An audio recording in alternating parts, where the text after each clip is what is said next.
vamos continuar ouvindo Jorge Henrique Barro, que, como já foi dito aqui pelo Carlos, ele já foi ex-secretário da Fraternidade, tem uma longa caminhada com a Faculdade Teológica Sul-Americana, em Londrina, na edição da revista Praxis Evangélica, e nessa noite ele vai conversar conosco a respeito da vez e a voz da América Latina, de Cochabamba ao CLAD V.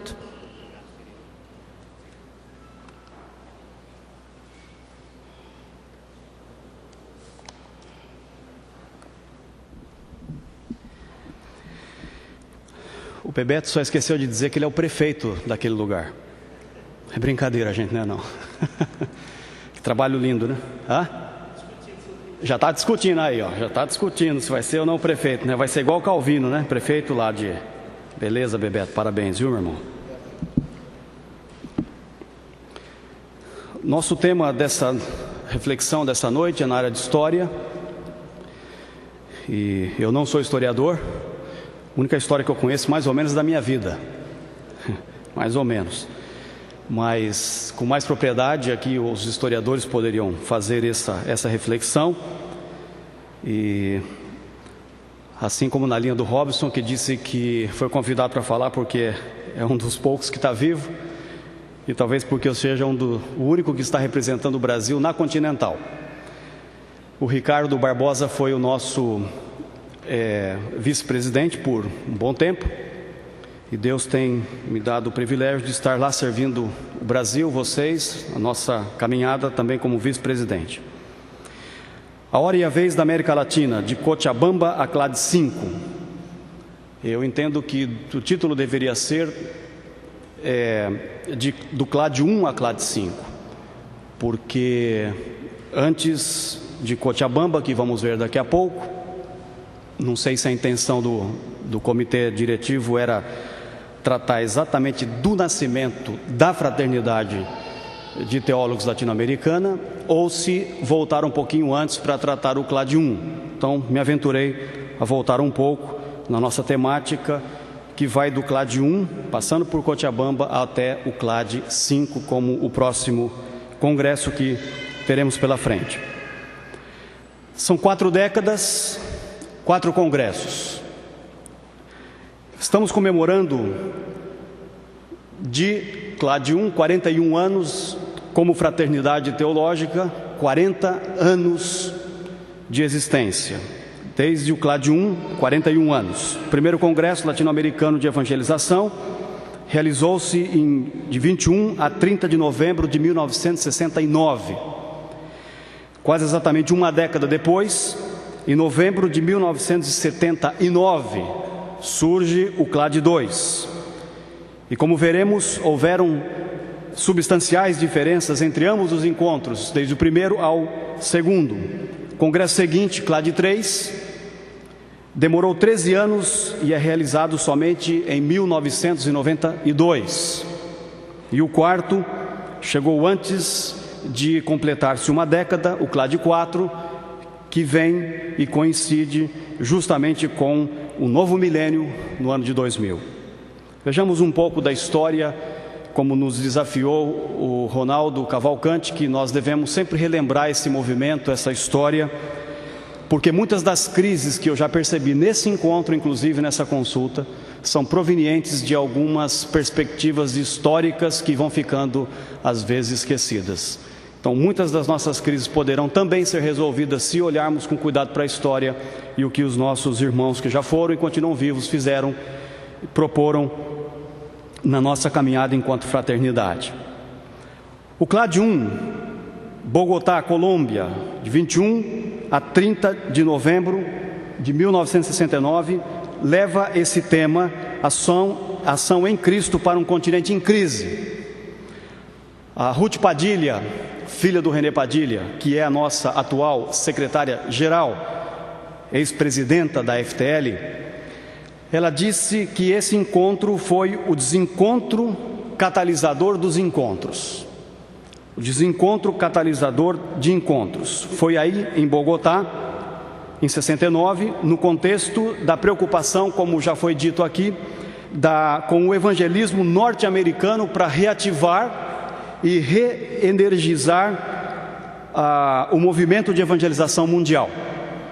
Foi convocado pela associação Billy Graham, chamada Evangelical Fellowship of Mission Associates, e é a mesma que já havia convocado, como disse Keio Assa, o Congresso de Berlim em 1966, patrocinado pela Christianity Today, que foi a revista de maior circulação evangélica e maior expressão dentro dos Estados Unidos. E como também essa associação que convoca 66 Berlim, e também começa a realizar encontros na África e congressos na Ásia. Então, à luz do nosso tema, agora era a hora e a vez da América Latina. Ruth Padilha comenta o seguinte a respeito desta convocação. Como eles, Associação Billy Graham e entre outros, colocam a mesa, convocam e pagam a conta. Naturalmente se sentiam com todo o direito de determinar o cardápio, isto é, o programa, e os convidados, a quem participaria e a quem não. A leitura da correspondência que circulou, a preparação para o Congresso, revela o forte filtro conservador e a crítica e imposição das definições nascidas no contexto das controvérsias teológicas nos Estados Unidos ao nosso meio.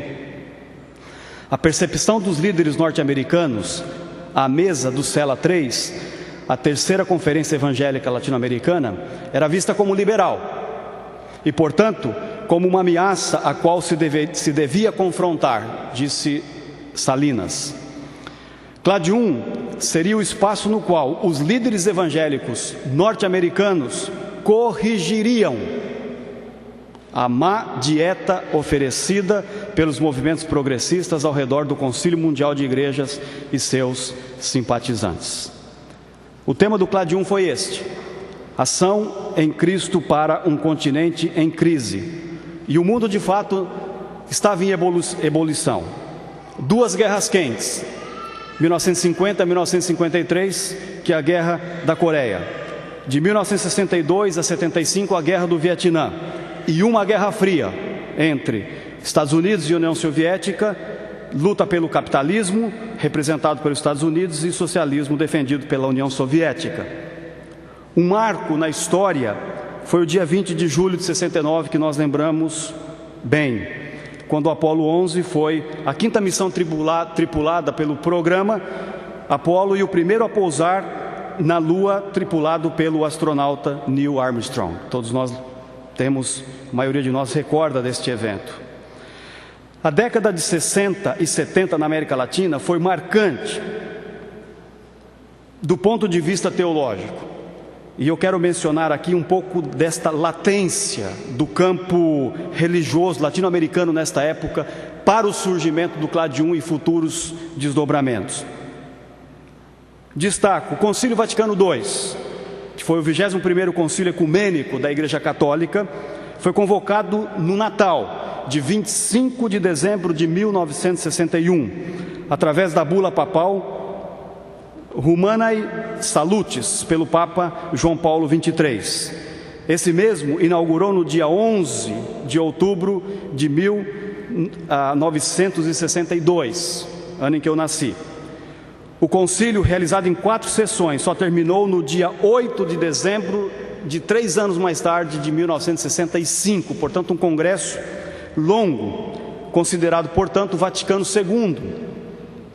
E ali, já debaixo da autoridade do Paulo VI e não mais do João Paulo XXIII. Nestas 4 sessões, mais de 2.000 prelados foram convocados de todo o planeta para discutir e regulamentar vários temas da Igreja Católica. Portanto, esse foi um fator decisivo também para nós pensarmos no surgimento do CLAD I. Os americanos estavam preocupados com esse Concílio Vaticano II, com as repercussões destas possíveis teologias, e de fato foi ali que um pouquinho mais tarde nasce, e como vamos ver daqui a pouco, e esse é o próximo evento, a Teologia da Libertação. A Conferência Episcopal de Medellín, na Colômbia, que ocorre então no ano de 68, portanto, um ano antes do CLAD I. O mundo latino-americano estava em efervescência, em ebulição teológica. Para uma compreensão adequada do contexto que influenciou a decisão dos bispos, tem-se vários fatores. No Brasil, de 64 a 85, a ditadura militar. 68 foi o ano do AI-5 no nosso país, que retirava o direito de habeas corpus, impunha a censura, restringia a liberdade pessoal, reforçava a repressão aos grupos e pessoas que opunham ao regime. 68 também foi um ano marcado pela contracultura que se opunham que ocorriam na Europa e nos Estados Unidos. A conferência não deixou de sentir o peso daquele momento e as discussões partiram de uma análise socioeconômica da realidade do continente, incentivando várias organizações de ações voltadas para a sua emancipação. E então os próprios bispos do Vaticano II, 62 a 65, eles dizem que a igreja estava buscando pela palavra de Deus iluminação para, abre aspas, tomar consciência mais profunda do serviço que lhe incumbe prestar neste momento. E no documento de Medellín fica registrada as seguintes palavras: a igreja, acatando o juízo da história sobre estas luzes e sombras, quer assumir inteiramente a responsabilidade histórica que recai sobre ela no presente. Isso em 68.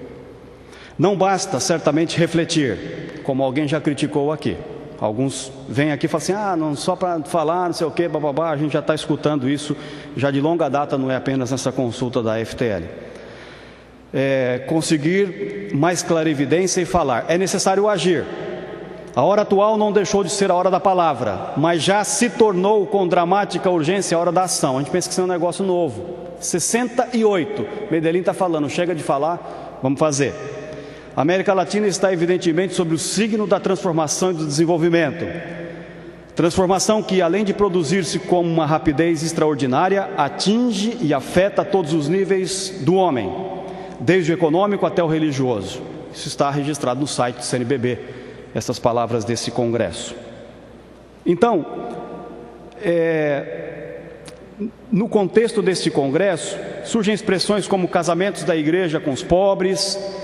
A consequência desse casamento, então surge a TL, Teologia da Libertação, uma filha, então irrompeu na consciência eclesial a centralidade dos pobres e oprimidos e a urgência da sua plena libertação, disse Leonardo Boff em um dos seus livros, a Teologia da Libertação, Balanço e Perspectivas para a Editora Ática. E também nós podemos lembrar aqui do nosso próprio companheiro de caminhada, Rubem Alves, em seu esforço de revelar a face protestante das inquietações do momento. Sua tese de doutoramento em teologia no Princeton Theological Seminary, em Nova York, que foi o Dr. Paul Pierson que o levou a estudar lá. Raramente a gente ouve isso nos nossos encontros ou conferências, ou até da boca do próprio Rubem, que foi o Dr. Paul Pierson que abriu as portas para ele e o João Dias de Araújo estudarem em Princeton e fazerem lá os seus estudos, e no caso dele, Rubem Alves, a sua tese de doutorado, que saiu a Theology of Hope, a Human Hope, Teologia da Esperança Humana, publicada em 69. Veja como a teologia está num processo de efervescência, pela editora católica Corpus Books. E no seu entendimento, abre aspas, o próprio Rubem Alves diz, um dos primeiros brotos daquilo que posteriormente recebeu o nome de Teologia da Libertação. E ele até hoje se sente um azarado por não ter colocado o nome Teologia da Libertação. E logo em seguida quem o faz é o Gustavo Gutierrez, teólogo peruano. Então ele perdeu a oportunidade de ser conhecido como o teólogo da libertação. Não sei se isso é sorte ou azar, ele é que decida. E também nessa efervescência eu destaco aqui uma terceira questão teológica, que é a própria teologia da prosperidade, que não nasceu ontem, nasceu exatamente nesse período. Falando sobre a base moral da teologia da prosperidade, a Etienne Calói e a nossa colega Marionilde Brepo Magalhães, que é historiadora pela Universidade Federal do Paraná, abre aspas, elas dizem o seguinte: a teologia da prosperidade pode ser considerada como um desdobramento do fundamentalismo norte-americano, que estava nesse processo tentando dar as rédeas para o mundo teológico exatamente na América Latina, como desdobramento do fundamentalismo norte-americano, e alguns acham que isso é consequência das suas preocupações também com a Guerra Fria. O historiador Dr. Wander de Lara Proença, da Faculdade Teológica Sul-Americana, e que estudou onde graduou-se aí o nosso colega Lindon, na Unesp de Assis, São Paulo, relata o seguinte: Essek Kenyon e Kenneth Reagan, de origem protestante, tornaram-se nos anos de 1950 a 60 os principais propagadores desse ensino no meio evangélico norte-americano, através de pregações itinerantes, publicações de literaturas, as quais posteriormente vieram a exercer grande influência sobre líderes de diferentes lugares e denominações evangélicas na América Latina. Com uma citação dele ainda, ele comenta algo relacionado ao Rio de Janeiro, onde estamos, que da América do Norte os discursos da teologia da prosperidade logo também encontraram no contexto brasileiro espaço para a sua propagação e desenvolvimento. Isso se deu, na compreensão do historiador Wander, inicialmente através da fundação da Igreja Nova Vida, em agosto de 1960, no bairro Botafogo, Rio de Janeiro, pelo pastor canadense Walter Robert McAllister. Como podemos perceber, o clima externo ao nascimento do Clade I estava quente, e o interno também, não só o externo, mas o interno também, porque os organizadores que haviam programado esse banquete, como diz a Ruth, chamado Clade I, por perceberem as ameaças à sua, deles, versão de cristianismo, eles convocam então o Clade I para ser um banquete, e foram mais de 900 delegados, e vários líderes foram questionados por esses organizadores, e só foram incluídos porque foram questionados por parte dos organizadores, foram incluídos, porém sem voz à mesa, não poderiam falar nada. Como tira-gosto desse banquete, é lembrado um fato que surge um livro lá na mesa, não é este daqui, mas surge um livro, e é o livro chamado Teologia Latino-Americana, Evangélica ou Esquerdista, do Peter Wagner, que se repartiu na porta de entrada gratuitamente para todos os congressistas como um ato de surpresa. Ninguém sabia que aquilo ia acontecer, e ele distribui na porta de entrada como nós que chegamos aqui, é um livrinho de graça para você. E a Ruth Padilha fala o seguinte a respeito desta situação: com tênue base investigativa, Wagner descreve e cataloga movimentos e líderes cristãos entre protestantes evangélicos, conservadores, católicos conservadores e católicos e protestantes liberais, seculares e radicais de esquerda. Critica a ausência da reflexão e produção e postula a teoria de Igle crescimento como a via mais fiel do Evangelho. Como vocês sabem, ele foi missionário na Bolívia. Do ponto de vista da FTL, o Clade I foi vital para o surgimento e a articulação teológica e missiológica. Como é sabido, foi ali que surge um espaço para alguns compartilharem suas preocupações e a necessidade de relacionar a fé evangélica, a palavra de Deus, com a realidade da América Latina. O nosso brother que está aqui, Valdir Steuernagel, nos lembra que Clade I teve 2 sinais, abre aspas: afirmamos claramente que, na América Latina, somos e queremos ser evangélicos, e, como evangélicos que somos, queremos ser latino-americanos. Arriba! Viva Valdir, você é grande, brother. Nessa ocasião, ainda diz Valdir, e nesse contexto, torna-se urgente que, como evangélicos, buscássemos uma teologia da encarnação para estabelecer diretrizes para um diálogo com a situação de sofrimento e opressão que existia em toda a América Latina. Como também é conhecido o papel do nosso irmão Samuel Escobar, que sobre responsabilidade social cristã foi um grande impacto e que desafiou a audiência para tratar a responsabilidade social como parte integrante da missão cristã. Bom, os organizadores, especialmente a Evangelical Fellowship of Mission Associates, Billy Graham, não contavam, é que nesse banquete estariam presentes ali alguns plebeus. Eles não contavam com isso. E plebeus que, como em Roma, formariam um mundo ou construiriam um mundo à parte, a plebe da periferia. O Dr. Paul Pierson diz que todo movimento de renovação, reavivamento vem da periferia e não do centro. O movimento de Jesus começa na periferia da Galileia, não começou na Meca de Jerusalém. Aliás, quem quis levar Jesus para lá foi o diabo. E assim no CLAD 1 se deram as primeiras discussões para se estabelecer a FTL. E como lembrado aqui pelo Robson Cavalcante, e muito bem lembrado, foi aí nos dias 12 a 18 de dezembro de 1970, portanto um ano depois de CLAD 1, por isso que eu quis situar-nos, não de Cochabamba, mas do CLAD 1 primeiro, se funda em Cochabamba, aí sim, na Bolívia, o que o Robson deixou claro para nós, a fraternidade de teólogos, não teológica, fraternidade de teólogos latino-americana. E depois a própria fraternidade entende que deveria enlarguecer essa visão e agora chama de fraternidade teológica. Eu acho que isso resolveria algumas crises que nós temos enfrentado nesse congresso, nessa consulta. Peço perdão ao nosso presidente, com toda humildade, mas eu acho que nós somos uma fraternidade teológica, sim. Nós não somos uma fraternidade de antropólogos, de sociólogos, de psicólogos, de engenheiros, seja as profissões que existirem. É óbvio que com isso, ninguém é ingênuo ou tolo para dizer que as disciplinas multidisciplinares não são bem-vindas ao nosso meio. Elas estão presentes desde o nascimento da FTL. Mas nós somos sim uma fraternidade teológica, ou seja, o historiador sabe que na FTL ele tem que fazer um aporte teológico.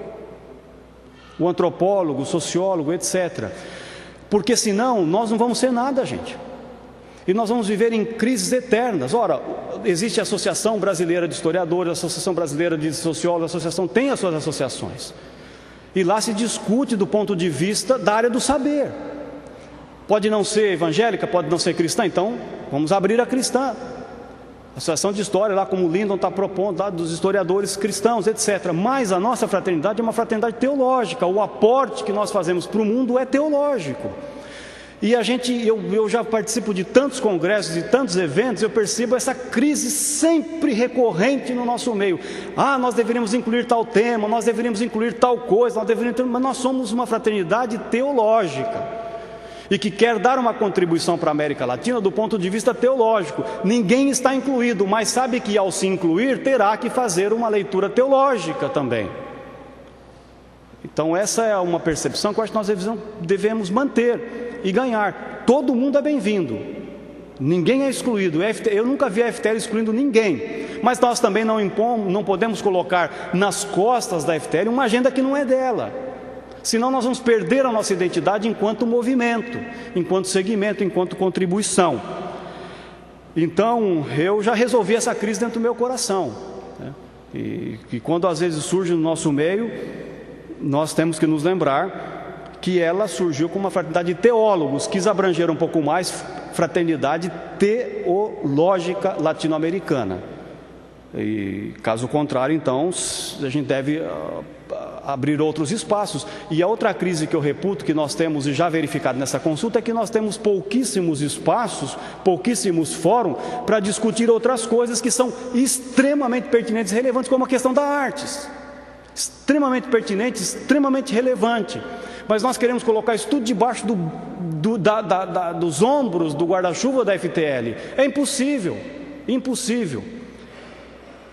Devemos discutir a questão da arte? Devemos, mas temos uma contribuição teológica para dar. Bom, essa é a minha palavra, singela, humilde, quero confrontar ninguém, mas apenas relembrar um pouco da nossa história e da nossa caminhada.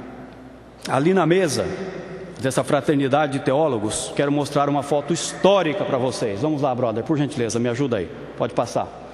Aí a foto de segura um pouquinho, a foto de 1970 em Cochabamba. Vejamos alguns nomes, não são todos, porque nem ia caber aqui, mas alguns nomes para vocês verem quem é que estava à mesa. Estavam à mesa 25 pessoas, 9 denominações: batista, pentecostal, independente, movimento estudantil evangélico, e depois Pedro Savage foi o primeiro secretário-geral, Samuel Escobar, nosso primeiro presidente, e ali estavam alguns nossos irmãos, entre ele Robson e o Ricardo Sturz. Vejamos alguns nomes: Washington Padilha, irmão do René Padilha.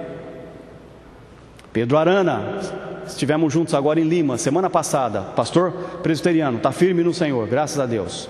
Robson Cavalcante, olha ele aí, Brasil. Pedro Savage, que foi depois o secretário, Bolívia. Andrew Kirk, aí estava, na Inglaterra. Oscar Pereira, Chile. Peter Wagner, estava aí. René Padilha e o Samuel Escobar. Esse foi o grupo, né? E outros brasileiros também estavam aí, mas a foto histórica do surgimento desse movimento que nós fazemos parte hoje. O segundo Congresso CLAD 2, Huampani, Lima, Peru, 31 de outubro a 8 de novembro de 1979, portanto, praticamente 10 anos depois, com o tema que a América Latina escute a voz de Deus. Já se declinava uma década desastrosa do nosso continente. A Argentina celebrava os gols de Kempes da Copa de 78. Você se lembra disso, não? Quem gosta de futebol aí? Mas milhares de pessoas estavam sendo torturadas, poucos quarteirões no Monumental, na Escola Mecânica Naval. Mas ela não foi exceção. 2.000 mortes por motivos políticos no continente, 100.000 desaparecidos durante os anos 70, diz o historiador Salinas. Era inevitável, mesmo para os cristãos conservadores, procurar dar respostas a preocupações sociais, econômicas, políticas em uma terra que estava sangrando em guerras civis, sujas, motins, repressões, invasões, aumento da pobreza e poucas saídas de esperanças viáveis. Foi neste contexto da vitória dos sandinistas na Nicarágua, da queda dos regimes ditatoriais como do Peru e em outros países, que a FTL, não mais Billy Graham, a FTL, através da Fraternidade de Teólogos Latino-Americana, convoca o segundo Congresso de Evangelização, CLAD 2, em Huampani, Peru, desejando que a América Latina escute a voz de Deus. Vários foram os objetivos, e dentre eles eu quero destacar pelo menos um deste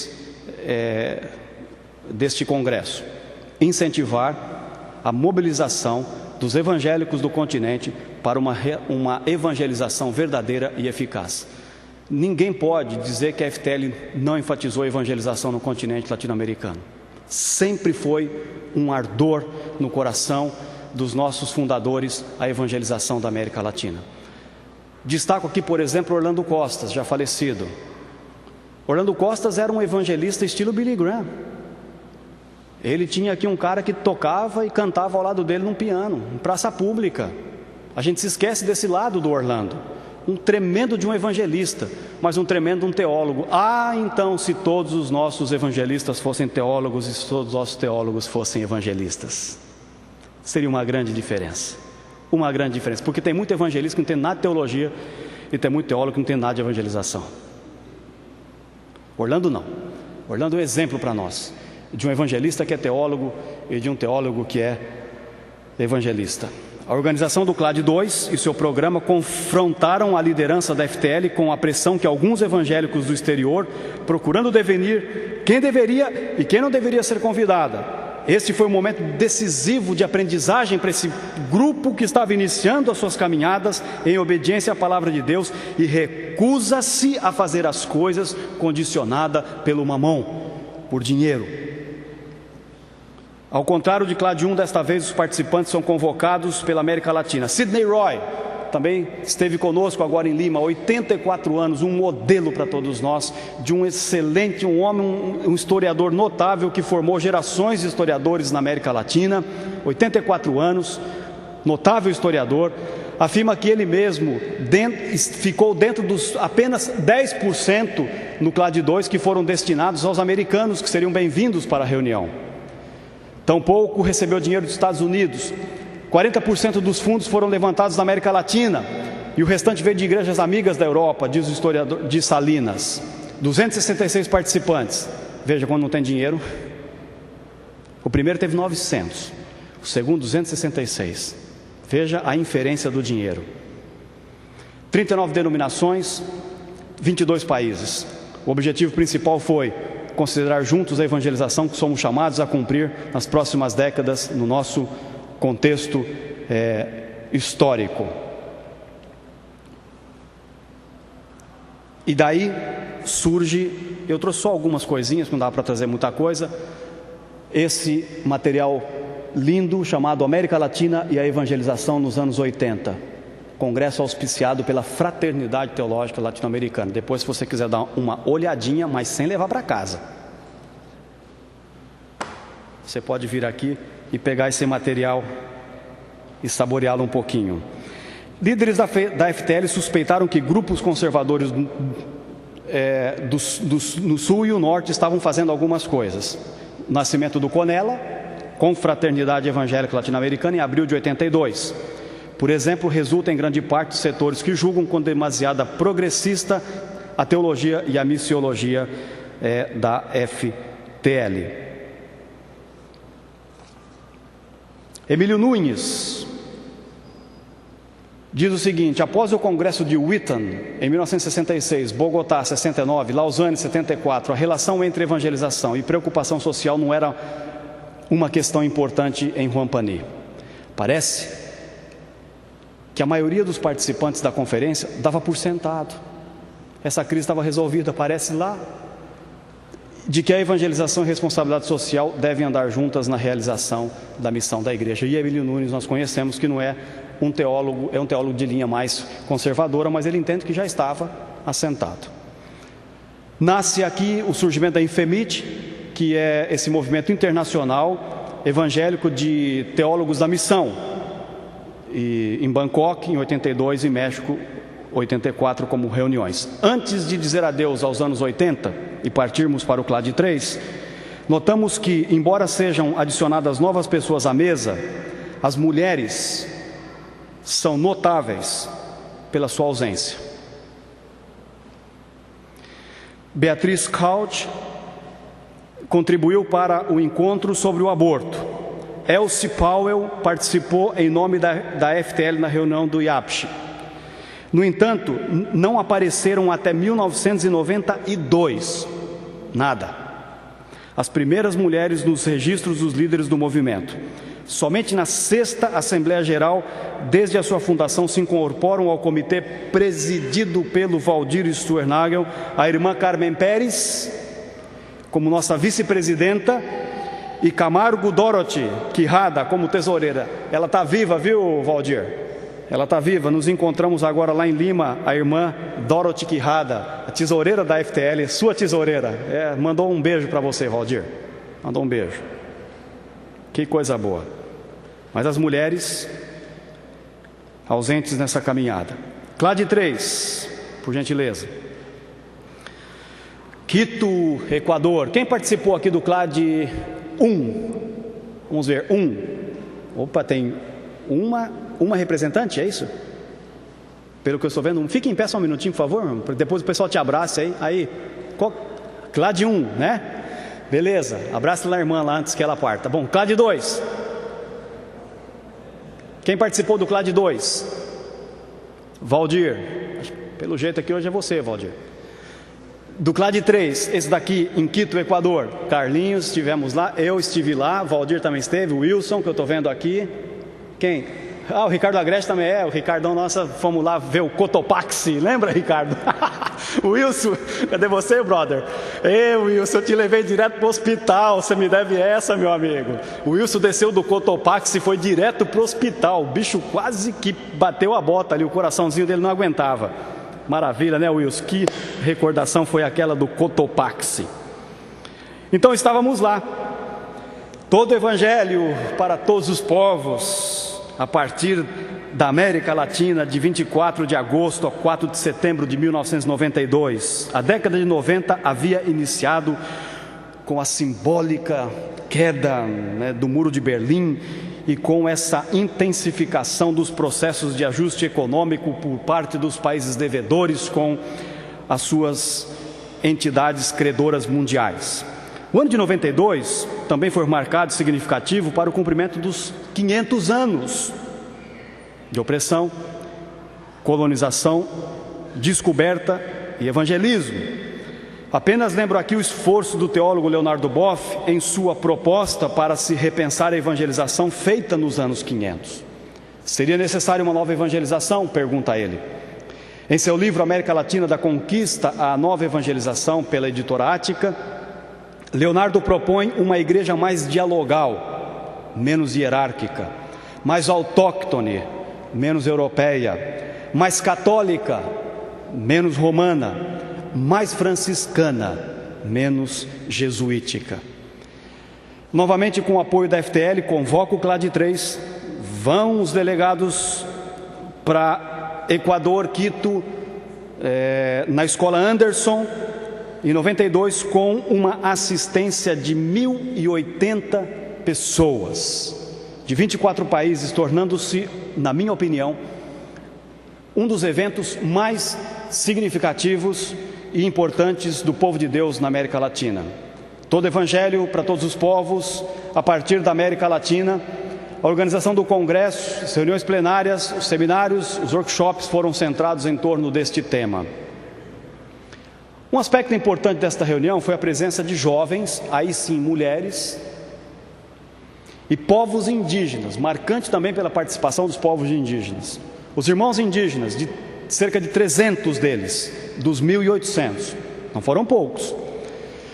Antes do CLAD 3, produzem o seu próprio encontro, que chamaram de 4º Congresso Indígena Evangélico Latino-Americano, CIEL 4, convocado pelo FENE e pelo TAUA. FENE, Equador, e TAUA, Peru. E surge a declaração de Otavalo. E surge também essas 867 páginas, 867, CLAD 3, editado pelo Dom René Padilha, que traz a declaração de Quito, e aqui um esforço tremendo do nosso irmão Padilha em colocar este livro nas nossas mãos. Recordo aqui as palavras de Migues Bonino, abre aspas, CLAD 3 ultrapassa os limites da FTL para constituir-se em um verdadeiro congresso, que chama ele protestante latino-americano, tanto pela amplitude da representação como pela riqueza de materiais e liberdade de discussão. Estivemos na presença de um verdadeiro evento, ele coloca entre aspas, ecumênico do protestantismo latino-americano. Os que estiveram lá lembram-se do René Padilha, que ficava lá no fundo e tinha lá uma luzinha vermelha com uma plaquinha na mão, e ele ficava no fundo do plenário e ele ficava levantando quando o tempo do preletor havia acabado. O homem não é brincadeira. E lá na plataforma nós vimos a reconciliação, pelo menos a proposta de Clay e Conella. Eu acho que foi uma reconciliação. Eu acho que, na minha opinião, a Conella não tinha tanto problema com o Clay. Eu acho que o Conella tinha mais problema, era com a FTL. Isso é uma observação pessoal minha. Porque eu acho que a FTL ameaçava muito mais Conella do que o Clay ameaçava. O Clay era considerado por Conella liberais, progressistas, etc. Então não fazia muita, vamos dizer assim, não afrontava muito, mas a FTL sim. Então eu acho que, na verdade, ficou aí um buraco entre FTL e Conella, mas eles subiram na plataforma e pediram perdão para os outros, se beijaram. E graças a Deus isso aconteceu. O bispo metodista Pagura confessou abertamente a sua omissão e confissão, e que passou a ser a de todos os presentes. E foi possivelmente pensando no CLAD 3 que Justo Gonzalez escreve o seguinte: É possível traçar na história deste movimento uma crescente consciência, primeiro da dimensão social do Evangelho e depois das dimensões estruturais dos problemas sociais e econômicos para a América Latina. Então, o CLAD 3 superou as expectativas dos organizadores e dos participantes. E isso então já o desafiava para pensar num segmento de como isso poderia ser e num próximo encontro que nós chegamos agora no CLAD 4. Que é em Quito, Equador, de novo, na mesma cidade, cujo tema é o testemunho evangélico rumo ao terceiro milênio, palavra, espírito e missão. Retomando com a palavra, e justamente como é que termina o CLAD 3, termina com uma palavra do então presidente Valdir, que disse na sua última palavra de clausura, conclusão do evento, fazendo uma pergunta aos 1.080 participantes que ali estavam, e a sua palestra foi: haverá palavra? Haverá palavra? Então o CLAD 4 começa dizendo: sim, tem palavra, testemunho evangélico rumo ao terceiro milênio, palavra, espírito e missão. O tom particular do quadro CLAD 4 foram as consultas temáticas paralelas.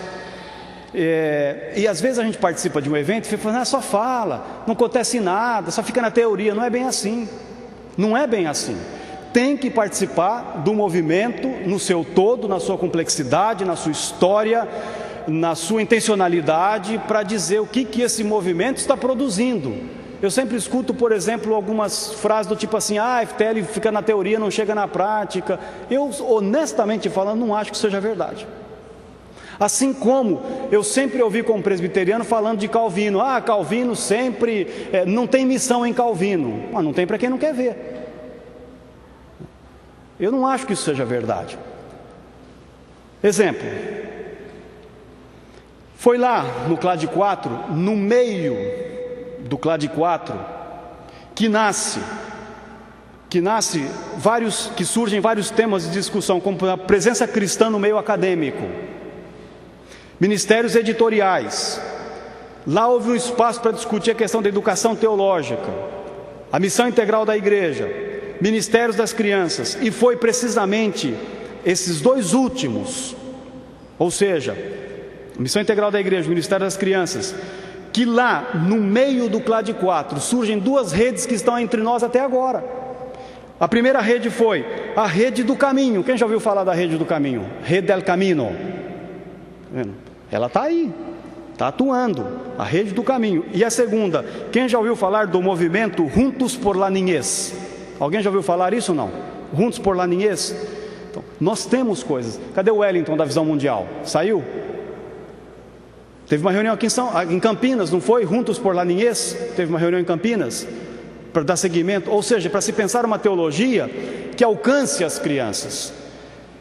Um movimento para isso. Então tem muita coisa bonita que acontece. A FTL é que eu não tenho tempo para falar isso, ela foi gestora, promotora, ela engravidou uma infinidade de ministérios na América Latina, de redes que nós não colocamos no papel. Algum historiador precisa se levantar e registrar todos estes movimentos que nasceram da FTL e que estão chegando até nós de uma forma ou de outra. Eu, por exemplo, sou diretor de uma faculdade que luta pelo movimento da missão integral. Quer dizer, eu sou um antes da FTL, sou outro depois da FTL, teológica e missiologicamente falando. Ora, nós treinamos ano após ano e jogamos para o mundo, para o Brasil, para as cidades, homens e mulheres com a mentalidade da missão integral. Ora, isso não é prático? É na minha área, outras vão ser na sua.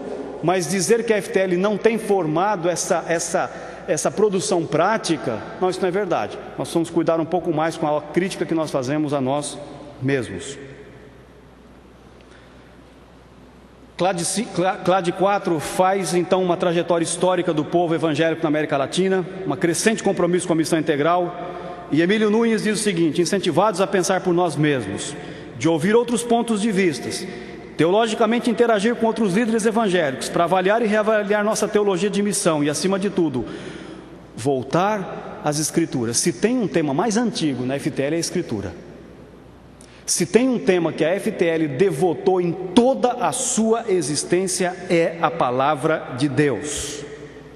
Desde o primeiro encontro até nos dias atuais, a FTL declara a centralidade das Escrituras, mas a centralidade das Escrituras lida, percebida, interpretada à luz das suas realidades. Por isso, este evento quer que as pessoas saiam para serem testemunhas, rumo ao terceiro milênio, mas testemunhas que tenham em mãos a palavra, o Espírito, para realizar a missão. Um objetivo apenas desse encontro: reafirmar o lugar central das Escrituras na formação do pensamento, da experiência e da missão da comunidade do Espírito. Graças a Deus por esse movimento que centraliza a palavra.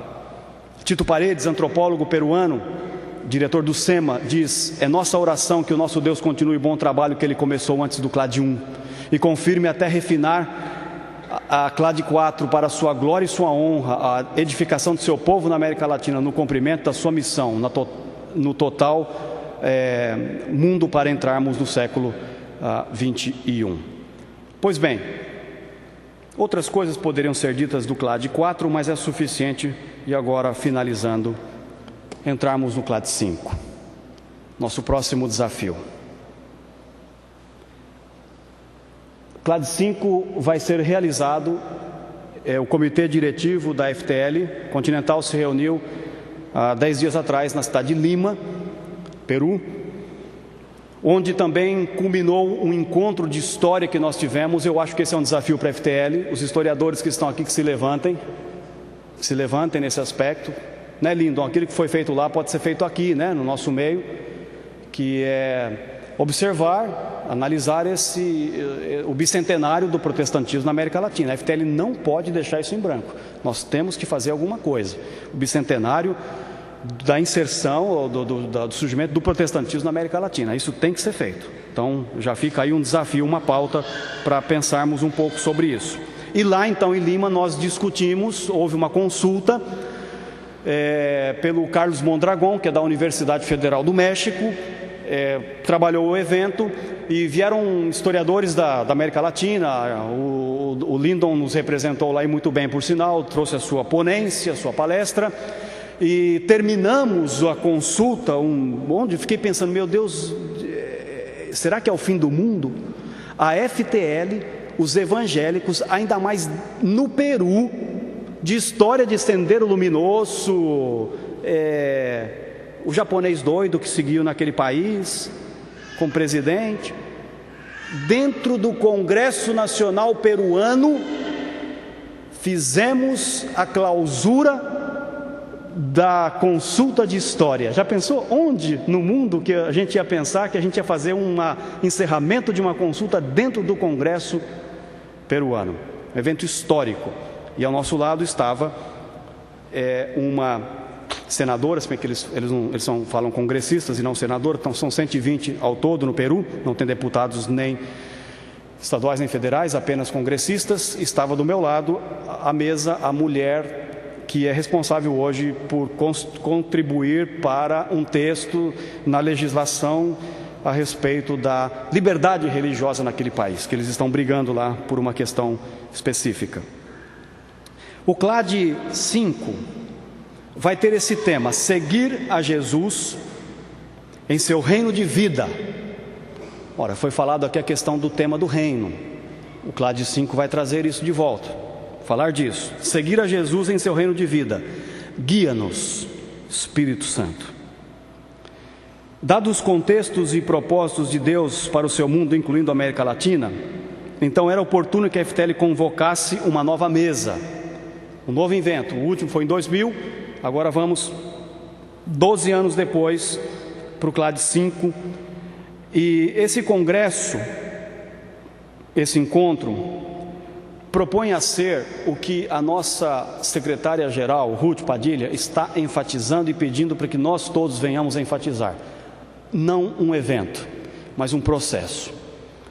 Um processo que não começou ontem, pelo menos na América Latina, que começa lá em 1969, especialmente em 70, com a Fraternidade Teológica.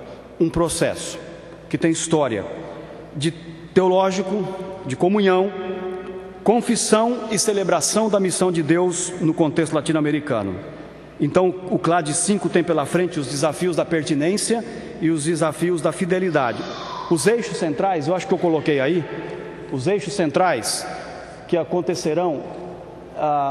vai bem mais para frente, por favor.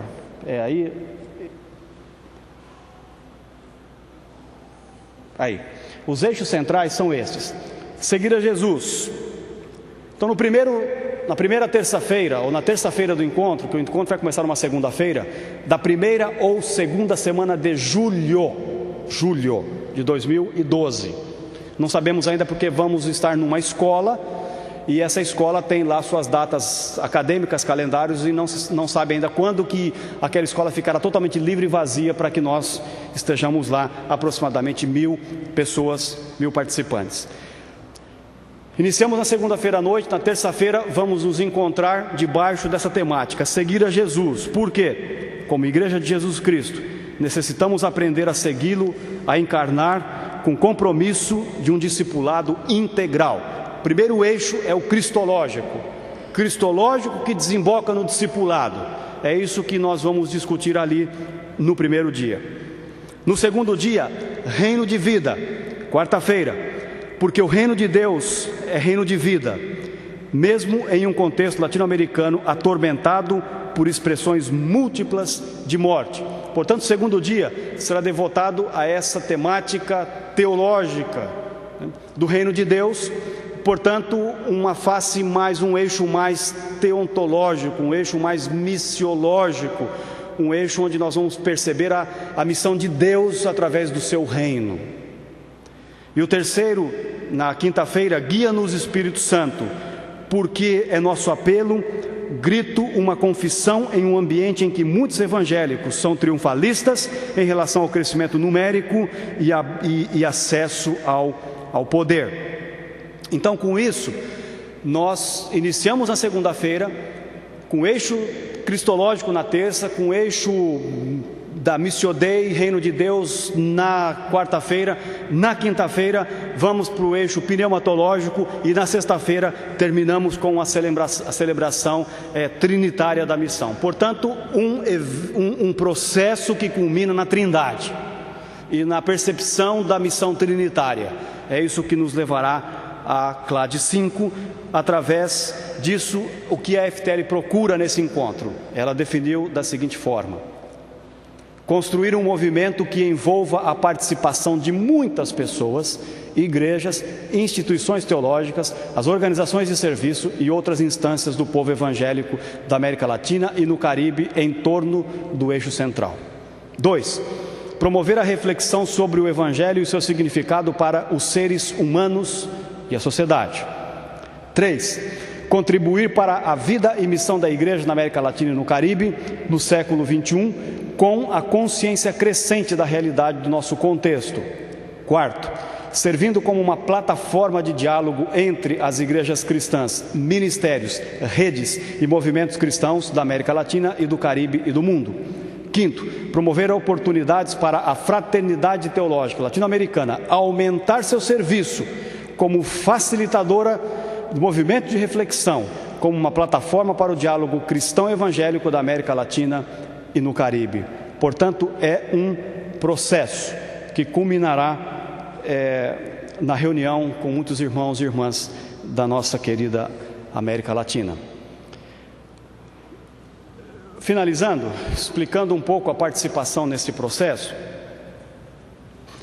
o nosso irmão Haroldo Segura, que é da Visão Mundial em Costa Rica, foi convocado e faz parte do comitê diretivo para pensar em um documento que servisse como um guia, não como um engessamento, um balizamento engessado, mas como um guia que pudesse dar uma consistência mínima para que depois os núcleos pudessem e as suas regiões pudessem desenvolver e trabalhar. Então, com isso, ele preparou um esboço e enviou para algumas pessoas da América Latina, à luz desses 3 eixos que eu acabei de falar: Jesus, Reino e Espírito Santo.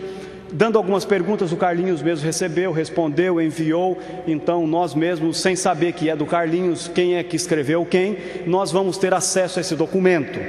Esse documento, assim que tiver terminado, deve estar terminado daqui 1 mês ou 2 meses, o comitê me incumbiu, junto com outras pessoas, é óbvio, de participar desse processo, de pensar o CLAD nesse processo todo. E para isso, irmãos, nós somos uma comunidade, vamos caminhar todos juntos. Vou passar para o Comitê Diretivo do Brasil e temos que fazer isso para a América Latina. Ou seja, o que é que nós queremos com isso? Esse documento, uma vez feito, esse material, vai ser enviado para os núcleos. Os núcleos discutem, rasgam, questionam, aumentam, enfim, faz o que tem que ser feito. Volta esse documento depois de um tempo X para o comitê diretivo, que vai fazer as suas observações, etc. E aí, qual é a grande novidade que vai ser apresentada no CLAD 5? É que nenhum bambambam vai subir na plataforma. Nenhum teólogo de alto calibre, seja lá o que for, de expressão renomada ou teóloga, vai subir na plataforma. Por quê? Porque o CLAD 5 quer ser um congresso que ouve as bases. Nós todos sabemos que a FTL só vive e sobrevive por causa dos núcleos. Ora, se não houver núcleo, não tem FTL. Porque é no núcleo que nós refletimos, questionamos, brigamos, discordamos, concordamos e temos pautas práticas. Ou seja, a FTL só existe em função dos núcleos. Se os núcleos não existirem, não tem razão da FTL existir. Então, com isso, os núcleos, ou nas suas regiões, porque a FTL tem 5 regiões hoje: Brasil, uma; Cone Sul, Paraguai, Uruguai, Argentina e Chile; Cone Andino, Equador, Peru e Bolívia; depois Mesoamérica e Caribe e América Central, e depois América do Norte. A região da América do Norte é talvez a maior da América Latina, por incrível que pareça, porque lá tem muitos imigrantes latinos vivendo naquele país, são pelo menos 40 milhões. E o Luiz Scott está fazendo um trabalho magnífico, e pela primeira vez nós temos um boletim da FTL em inglês, circulando para a comunidade de fala inglesa, coisa que nós nunca conseguíamos fazer antes. Aí está. Então, esses 5 regiões, mais a região indígena, que vai ter que se arregimentar, se aglutinar, 6 regiões, portanto, vão produzir o documento à luz do eixo que lhe for incumbido. Exemplo, se o Brasil ficar com o eixo cristológico, então o Brasil vai subir na plataforma como região. O comitê diretivo escolhe quem ele quer que vá ler o documento e apresentar em nome nosso enquanto região. Portanto, a palestra que vai ser ministrada lá vai ser resultado da nossa reflexão nos núcleos. Isso vai ser muito bacana, vocês não acham? Processo construtivo. Então, isso vai permitir que a gente traga contextualidade, localidade, discussões particulares, para que a gente possa entender o todo das regiões da América Latina. Acho que vai ser muito relevante isso daí. Essa é uma maneira como o CLAD vai ser feito. 5. A segunda questão é que as exposições bíblicas vai ter uma abertura para um processo que se começou a discutir em El Salvador, em São Salvador, que o Carlinhos participou também. O Guiles esteve lá também, não? Cadê o Guiles? Olha lá atrás, o Guiles, nós estivemos lá, né? Que é como integrar as novas gerações, né? Então, esse processo intergeneracional. Então, quem vai dar exposição bíblica no CLAD 5 será um jovem de até 25 anos no máximo, uma geração antiga, alguém, uma mulher que vai ser escolhida, ou um indígena ou um africano, ou vamos mais para o setor indígena ou para internacionalização, para abertura de outros continentes. Então isso vai ser para a exposição bíblica. E nas partes da tarde vai ter liberdade para surgir coisas, como surgiu Juntos por la Niñez no CLAD 4. Então vai ter um espaço para que os editores se encontrem, o pessoal da educação teológica, o núcleo, a região Brasil quer se reunir, vai ter um espaço para isso. Então, assim, tudo o que indica é que nós vamos inaugurar Enquanto CLAD, eu estou dizendo, não estou falando enquanto outras consultas, enquanto CLAD, tudo indica que nós vamos inaugurar uma nova fase em termos de produção de encontros que chega como um processo. Eu acho que isso que nós estamos fazendo aqui acabou. Sinceramente, eu acho que isso daqui foi o tempo. Graças a Deus pelo tempo. Não que acabou as consultas, mas acabou essa mecânica de se fazer. Eu acho que o próprio Lausanne já está sinalizando para nós que vai ter 20 minutos alguém falando lá em cima. Imagine 4.000 pessoas reunidas em mesas. Eu quero ver o tamanho disso daí. Deve ser maior do que o Maracanã, não é possível. 4.000 pessoas reunidas em blocos de 6 em uma mesa. 6 pessoas. A gente não sabe o que vai acontecer, o conteúdo, mas sabe que pelo menos na sua formatação, segundo o Norberto Saraco, que nos enviou um e-mail esses dias atrás, na sua formação, Lausanne vai ser muito participativo, o que é uma boa coisa. Então, eu acho que esse estilo de se fazer conferência e tudo mais, onde um fala e todo mundo quer participar e não pode, aí aqueles que pouco que podem falam mais do que deve, sabe como é que é? Então, acho que a gente já está na hora de pensar uma nova estrutura, uma nova maneira e de tornar esses encontros um pouco mais fraternos, não só nos beijos e abraços, mas também na produção teológica. Que Deus nos abençoe e juntos vamos para a CLAD 5. Amém.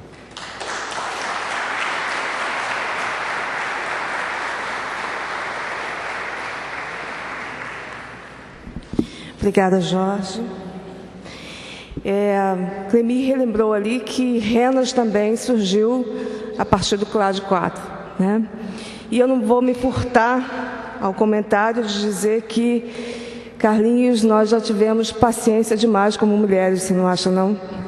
Eu acho que a fala de hoje do Jorge, resgatando essa caminhada, já denota que o período da paciência já se esgotou e acho que agora é hora de colar gesto e discurso mesmo. Então vamos para o final e lembrando que amanhã o nosso programa começa 8h30 sem falta, com a última conferência do dia do nosso evento, que é com o Valdir, e a ceia, combinando com a ceia do Senhor, com a Oja, com o Elben e tudo mais. E nesse momento nós estamos nos encaminhando para o Festival de Artes, que vai ser na cantina. Vem cá, Clemir, você está aqui ansioso, você quer falar alguma coisa?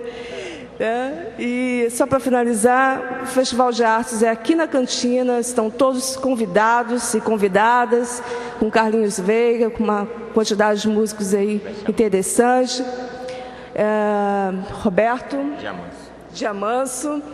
E pelo que o Clemir me falou, como é meu primeiro encontro nacional, é tradicional que seja dessa forma, então eu acredito que todo mundo vai gostar muito, vai apreciar bastante. Fala.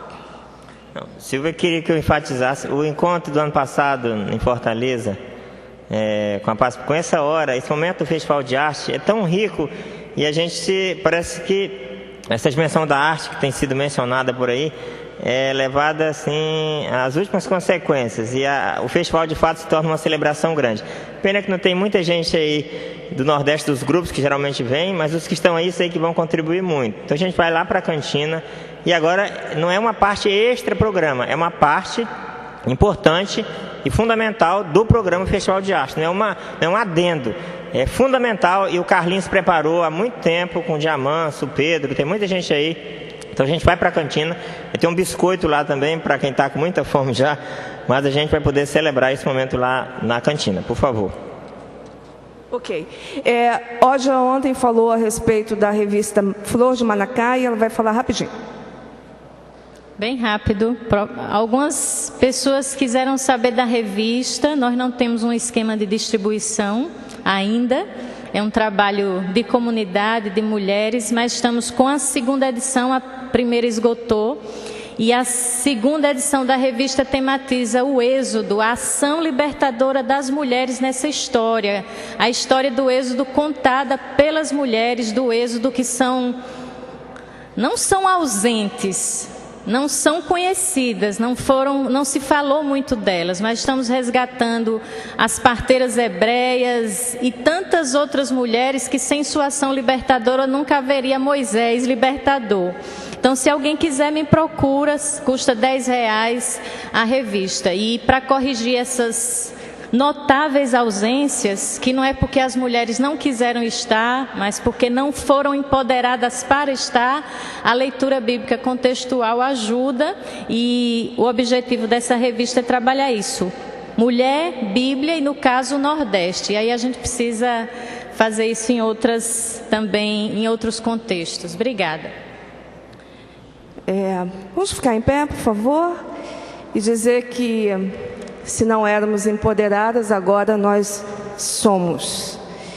Então, vamos fechar os nossos olhos e aproveitar esse momento para só agradecer e nos encaminhar para o Festival de Arte.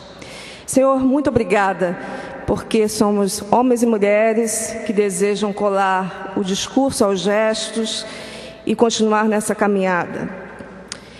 Abençoa-nos mais uma vez nessa noite, receba a nossa gratidão e despede-nos em paz. Em nome de Jesus. Amém.